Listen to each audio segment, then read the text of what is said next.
नितेश, मी जवळच राहते. तुमचा काही आक्षेप नसेल तर तिथे बसून थोडा वेळ बोलू का? नितीशचे पाय तिथेच थांबले. त्याने तिच्या चेहऱ्याकडे काळजीपूर्वक पाहिले. तिच्या चेहऱ्यावर विनवणी करणारे भाव होते, जे नितीशचे मौन पाहून निराशेत बदलत होते.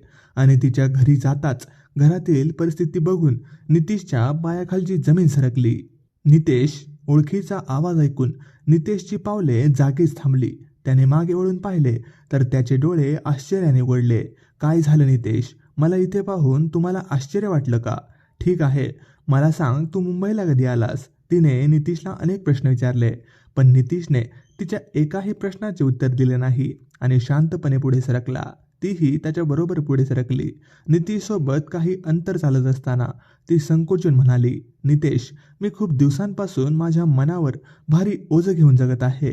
कितीतरी वेळा तुला भेटून माझ्या मनातील ओझं हलकं करावं असा विचारही मनात आला, पण आज भेटलो, मग माझ्या भावना तुझ्याशी शेअर करून मन हलकं का करू नये? नितेश, मी जवळच राहते. तुझा काही आक्षेप नसेल तर तिथे बसून थोडा वेळ बोलूयात का? नितीशचे पाय तिथेच थांबले. त्याने तिच्या चेहऱ्याकडे काळजीपूर्वक पाहिले. तिच्या चेहऱ्यावर विनवणी करणारे भाव होते, जे नितीशचे मौन पाहून निराशेत बदलत होते. नितेश, तुझी इच्छा नसेल तर सोडून दे, ती निराश होऊन म्हणाली. तिच्या मनातील वेदना जाणून नितेश हळूच म्हणाला, तुझं घर कुठं आहे? तिथे, त्या गल्लीत, ती समोरच्या दिशेने बोट करत म्हणाली. पण मी जास्त वेळ तुझ्यासोबत राहू शकणार नाही. तुला जे काही बोलायचं आहे ते पटकन बोल. तिने होकार दिला. ठीक आहे, चल जाऊया, म्हणत नितेश तिच्यासोबत गेला. नितीशचा पाठिंबा मिळाल्यानंतर जो आनंद वाटत होता तो कोणालाही जाणवू शकतो. तिचा चेहरा आनंदाने लाल झाला. जणू काही वर्षानुवर्षे नापीक पडलेल्या जमिनीवर हिरवे पीक अचानक फुलू लागले. तिच्या कोरड्या आणि उदास चेहऱ्यावर पूर्ण ताजेपणा होता. काही अंतर चालल्यानंतर ती चाळीतील एका छोट्या घरासमोर थांबली आणि दरवाजाला लटकलेले कुलूप उघडून नितेशला आत घेऊन गेली. नितेश, तू इथेच बस, मी आत्ताच आले, असं म्हणत ती दुसऱ्या खोलीत गेली. जमिनीवर पसरलेल्या पलंगावर बसून नितीश त्या छोट्याशा खोलीतील प्रत्येक वस्तूकडे लक्षपूर्वक पाहू लागला. तेव्हा त्याची नजर समोरच्या टेबलावर ठेवलेल्या फोटो फ्रेमवर गेली, ज्यात तिचा नितेशसोबत फोटो अडकवला होता. तो फोटो त्याच्या आईच्या सांगण्यावरून त्याच्या लग्नानंतर महिनाभरात शहरातील एका प्रदर्शनात काढला होता. तेव्हा आई त्याला म्हणाली होती, बेटा, तुझं नुकतंच लग्न झालं आहे, जा कमलीला प्रदर्शनाला घेऊन जा, आणि हो, प्रदर्शनात कमलीसोबत क्लिक केलेला फोटो नक्की पाठव. जुने फोटो बघून पूर्वीच्या आठवणी ताज्या झाल्या. आईचे शब्द आठवताच नितीशचे मन आनंदाने भरून आले. पहिले वडिलांच्या आकस्मिक निधनाचे दुःख, दुसरे म्हणजे नोकरीसाठी गाझियाबादला जाणे आईला आतून दिमकसारखे वाटू लागले होते. परिणामी ती हळूच अंथरुणावर आली. नितीशने अनेक वेळा आईला सोबत घेऊन शहरात नेले आणि तिला चांगल्या डॉक्टरांकडून उपचार करून घेण्यास सांगितले, पण तिने गाव सोडून जाणेही मान्य केले नाही. आईची काळजी घेणाऱ्या त्याच्या शेजारच्या कमलीचे तो आभारी होता. कमली विशेष शिकलेली नव्हती. तिने त्याच गावच्या शाळेतून 6वी शिक्षण घेतलं होतं, पण ती खूप हुशार होती. कदाचित त्यामुळेच त्याच्या आईला ती आवडली असेल आणि तिने तिला आपल्या घराची सून बनवायचं ठरवलं होतं. नितीश एक दिवस तिला भेटायला गावी आल्यावर आईने ही गोष्ट त्याला सांगितली होती. आई त्याला म्हणाली होती, बेटा, मला कमली खूप आवडते. माझी स्वतःची मुलगी असती तरी ती माझी जशी काळजी घेते तशी ती माझी काळजी घेऊ शकली असती. मी ठरवले की तुझं लग्न कमलीशीच करीन, कारण ती तुझं घर नीट सांभाळेल याची मला खात्री आहे. नितेश अजून मनाशी लग्न करायला तयार नव्हता. त्याला आधी चांगले पैसे मिळवायचे होते. शहरातील भाड्याचं घर सोडून आणि स्वतःचे घर बांधून थोडे पैसे वाचून, जेणेकरून भविष्यात पैशासाठी कोणाकडेही पाहावे लागणार नाही. पण आईच्या आनंदासाठी त्याला आपल्या इच्छा दाबून कमलीशी लग्न करावे लागले. लग्नानंतर अवघ्या काही महिन्यातच नितीशच्या आईची तब्येत अचानक बिघडली. खूप उपचार करूनही ती वाचू शकली नाही. नितेश कमलीला सोबत घेऊन शहरात आला. कमलीच्या राहणीमानात, खाण्यापिण्याच्या सवयींमध्ये, बोलण्यात आणि कपड्यांमध्ये पूर्ण बदल झाला होता. तिला बघून वाटतच नव्हतं की ती गावातली तीच बेफिकीर आणि साधी कमली आहे, जिला कधी कपडे कसे घालायचे हे देखील माहीत नव्हतं. कमलीमधला हा बदल पाहून नितेशला जितका आनंद झाला तितकाच तो दुःखी झाला, कारण ती इतरांची बरोबरी करू लागली होती. शेजारच्या एका महिलेने 2,000 रुपयांची साडी विकत घेतली तर ती 3,000 रुपयांची साडी मागायची. कोणाच्या घरी 10,000 रुपयांचा फ्रीज असेल तर ती 15,000 रुपयांच्या फ्रीजची मागणी करायची. नितीशनेही कमलीला अनेक वेळा समजावून सांगितले की इतरांची तुलना करण्याऐवजी आपण आपल्या स्टेटस आणि कमाईनुसार विचार केला पाहिजे. परंतु त्याचा तिच्यावर काहीही परिणाम झाला नाही. त्याचा परिणाम असा झाला की तिने आपल्या इच्छा पूर्ण करण्यासाठी व्यवसाय सुरू केला. वर्लपूल, ज्याची नितीशने स्वप्नातही कल्पना केली नसेल. एके दिवशी संध्याकाळी नितीश आपल्या ड्युटीवरून परतला तेव्हा घराचा दरवाजा बंद होता. कमली कुठेतरी काही कामासाठी गेली असावी असे त्याला वाटले, म्हणून तो बाहेर उभा राहून तिची वाट पाहू लागला. दरम्यान त्याने कमलीलाही अनेकदा फोन केला, मात्र तिचा फोन बंद होता. रात्रीचे 12 वाजले होते तेव्हा तिच्या दरवाजासमोर एक चमकणारी कार थांबली. तिथून कमली खाली उतरली. तिची पावले थिरकत होती. तिची धडपडणारी पावले पाहून गाडीत बसलेली व्यक्ती म्हणाली, चल प्रिये, काळजी घे. कमली त्याच्याकडे बघून हसली. तो माणूसही हसला आणि म्हणाला, ठीक आहे कम्मू डार्लिंग, बाय. एवढं बोलून तो तिथून निघून गेला. हे पाहून नितीश आश्चर्यचकित झाला. त्याचे हृदय तुटले. तो कमलीचा द्वेष करत होता. त्याला स्वतःच्या हातांनी तिचा गळा दाबावासा वाटला. पण कमली एवढी नशेत होती की तिला घराचे कुलूप उघडणेही कठीण जात होते. नितेशने तिच्याकडून चावी हिसकावून घेतली आणि दरवाजा उघडून आत गेला. विचारांच्या होळीत सोफ्यावर बसलेला नितीश स्वतःलाच प्रश्न विचारत होता आणि स्वतःच उत्तरे देत होता. त्याला शांत पाहून कमली म्हणाली, नितेश, एवढ्या रात्री मी कुठून येते हे विचारणार नाहीस का? माझ्यासोबत कारमध्ये कोण होतं आणि मी दारू का प्याली? कमली, तुला जमत असेल तर मला सांग, माझ्या प्रेमात काय कमी होतं ज्याने तुला कमलीवरून कम्मू डार्लिंगमध्ये बदलायला भाग पाडलं? नितेश, मी तुला अंधारात ठेवत नाही, न ठेवू इच्छिते. मला सर्व काही स्पष्ट सांगायचे आहे. मला आकाश आवडू लागला आहे. प्रेम? नितेश आश्चर्याने म्हणाला, हो नितेश, हा तोच आकाश आहे ज्याच्या साडी एम्पोरियरमधून आपण एकदा साड्या खरेदी करायला गेलो होतो. तुला आठवत असेल की मला गुलाबी रंगाची साडी आवडली होती आणि तू ती साडी महाग असल्याचे सांगून खरेदी करण्यास नकार दिला होता. तेव्हा आकाशने तुला साडी महाग असल्याचे सांगून भाभीजींचे मन मोडू नकोस असे सांगितले होते. मेहुणीच्या सौंदर्याच्या तुलनेत 3,000 रुपयांची साडी 20,000 रुपयांचीच राहू द्या, स्वस्त पडेल. पण तू आकाशचे म्हणणे ऐकले नाहीस, त्यामुळे माझे हृदय तुटले. तुझे हृदय तुटले आणि तू आकाशच्या प्रेमात पडलीस? नितेश, प्रत्येक मुलीप्रमाणे माझी काही स्वप्ने होती. मलाही चैनीचे जीवन जगायचे आहे. मला सर्वात महागडी साडी आणि दागिने घालायचे आहेत. पण तुझ्यासारख्या संकुचित आणि रूढीवादी माणसासोबत राहून माझी ही इच्छा कधीच पूर्ण होणार नाही हे मला माहीत होतं. त्यामुळे मी आकाशची बायको असती तर काश असा विचार करू लागले. किती मोकळा माणूस आहे तो, किती भाग्यवान असेल ती मुलगी जी आकाशची बायको असेल. आकाशचं त्याच्या बायकोवर किती प्रेम असेल. पण मला कळले की आकाशचे लग्न झालेले नाही जेव्हा एके दिवशी मी अचानक त्याला बाजारात भेटले आणि त्याने मला त्याच्यासोबत कॉफी प्यायला सांगितले.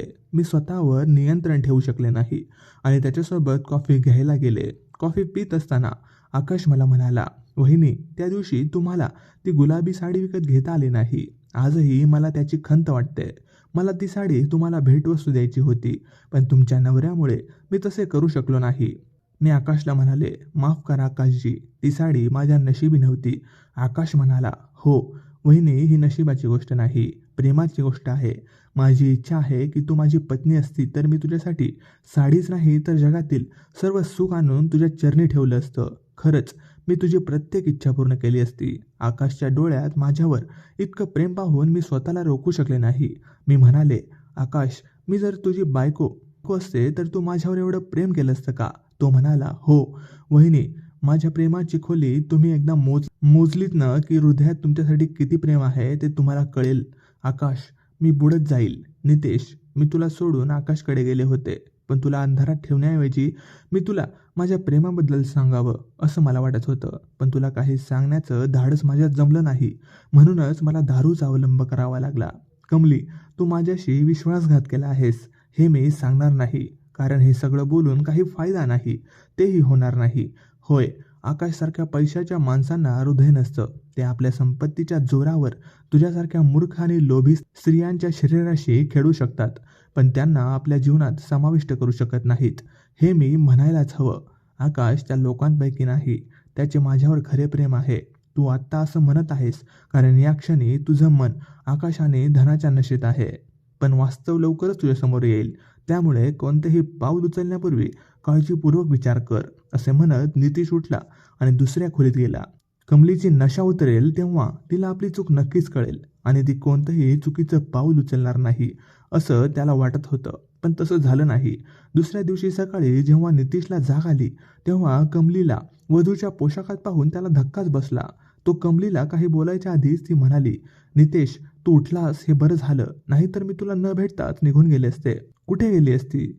"आज आकाशने मला वेगळा फ्लॅट दिला आहे, तिथे तो आणि मी एकत्र राहू." कमलीचे हे शब्द ऐकून नितीशला असा धक्का बसला की जणू कोणीतरी त्याच्या कानावर बॉम्ब फोडला आहे. त्याच वेळी आकाशने गाडीचा हॉर्न वाजवला. ते ऐकून कमली उभी राहिली आणि तिने ब्रीफकेस उचलली आणि म्हणाली, "मी निघते, शक्य असेल तर मला माफ करा." नितेश तिला गुपचूप जाताना पाहत राहिला. त्याला हवे असते तर तो तिला थांबवू शकला असता. तरीही त्याने तसं केलं नाही, कारण कमलीला तिच्या इच्छा पूर्ण करण्यासाठी त्याच्या भावनाही न समजलेल्या कमलीला थांबवण्यात काही फायदा नाही हे त्याला माहीत होतं. "नितेश." कमलीच्या आवाजाने नितेशच्या आठवणीची साखळी तुटली. 15 वर्षांपूर्वी झालेल्या जखमा पुन्हा हिरव्या झाल्या. त्या वेदना त्याला सहन होत नव्हत्या आणि तो शांतपणे तिथून उठून निघून गेला.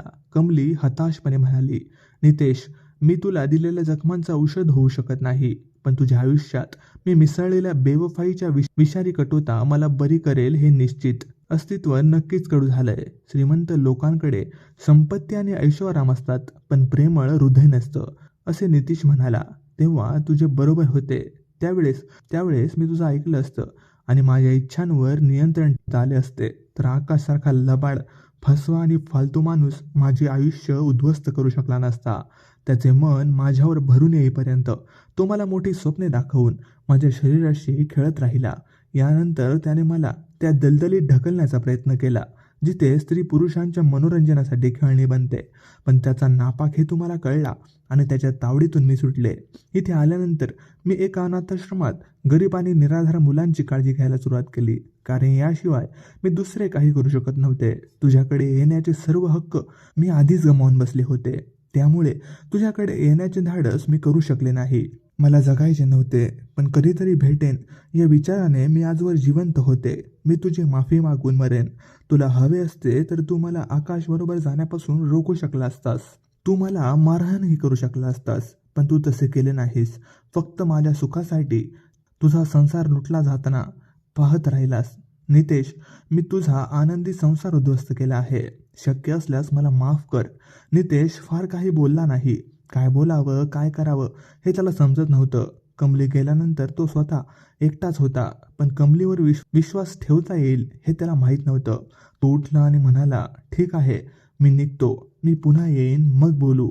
कमली म्हणाली, "चल, मी तुला ऑटो स्टँडवर सोडते. मलाही परत येताना काहीतरी विकत घ्यायचं आहे." दोघेही खोलीतून बाहेर आले. नितीशचे लक्ष कमलीच्या बोलण्यावर होते आणि डावीकडून एक बस वेगाने येत असल्याचे तिच्या लक्षात आले आणि ती त्याला चिरडणारच होती की कमलीने त्याला स्वतःकडे ओढले. त्याचा जीव वाचला. मात्र उजवीकडून येणाऱ्या ऑटोने कमलीला जोरदार धडक दिली. हे पाहून नितीश घाबरला आणि त्याने तिला तातडीने रुग्णालयात नेले. अनेक तासांच्या मेहनतीनंतर डॉक्टरांनी कमलीला धोक्याबाहेर घोषित केल्यावर नितीशने सुटकेचा निश्वास सोडला. एवढ्या तासात तो कमलीजवळ बसला आणि कमली इतकंच आपणही दोषी आहोत असा विचार करत राहिला, कारण कमली जगाच्या गर्दीत हरवून गेली होती, पण त्यानेही तिला योग्य मार्ग दाखवला नाही. कदाचित त्यावेळी त्याने तिला आकाशजवळ जाण्यापासून रोखलं असतं, तर कदाचित आज कमलीला घर सोडण्यासारखं काही करावं लागलं नसतं. कमलीने हलकेसे डोळे उघडले तेव्हा नितीशने तिला विचारले, "तुला आता कसे वाटते आहे? तू मला का वाचवलेस? मला मरू दिले असते." "वेडी आहेस? एकामागून एक चुका, यात छान पण कुठे आहे? अगं, तुझ्याबद्दल नाही तर निदान माझ्याबद्दल तरी विचार केला असतास." नितीशचे हे ऐकून कमली आश्चर्याने त्याच्याकडे पाहू लागली. तिला त्याच्याकडे असे बघताना पाहून नितीश म्हणाला, "हो कमली, तुला भेटल्यावर आणि तुझे सत्य जाणून मीही जगण्याचा निर्णय घेतला आहे." हे ऐकून कमली स्वतःला रोखू शकली नाही आणि नितीशला मिठी मारून रडू लागली. कथा आवडली असल्यास सबस्क्राईब करायला विसरू नका. धन्यवाद.